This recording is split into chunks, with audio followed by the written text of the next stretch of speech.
என்ன சொல்றேன்னா, நீங்கள் வழிபடக்கூடிய, வழிபாட்டிற்குரியவர்களாக இருக்கக்கூடிய பல மனிதர்கள் புனிதர்கள் அல்ல.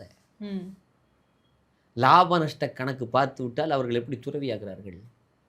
பல சாமியார்கள் லாப நஷ்ட கணக்கு பார்க்குறாங்க. ம், ம். அதாவதுங்க பெரிய புராணம் சொல்லுதுங்க, "ஓடும் செம்பொனும் ஒக்கவே நோக்குவார்." திருவோடு இருக்குன்னு வச்சுக்கங்களேன், "ஐயோ! திருவோடா?" அப்படின்னு பார்க்கக்கூடாது. இங்க தங்கத்தில தட்டு குடுத்துருவாங்க. "ஏய் தங்க தட்டுப்பா" அப்படின்னு பார்க்கக்கூடாது. 2மே ஈக்குவலா பார்க்கணும். அதுதான் உண்மையான துறவி. ம்.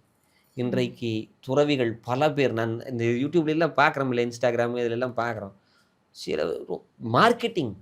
ம். நான் இல்லறவாசி நம்ம பண்ணலாங்க. துறவிகளுக்கு எதுக்குங்க? பல பேர் பண்றாங்க.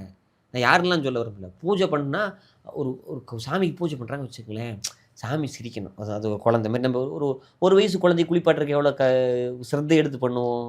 அந்த மாரி சுவாமிக்கு அபிஷேகம் பண்ணும்போது, ம். நம்ம ஊன் உருகி, உடல் உருகி, நம்முடைய மனம் உருகி, இத பண்றதுக்கு ஒரு வாய்ப்பு குடுத்துருக்கியே கடவுளே!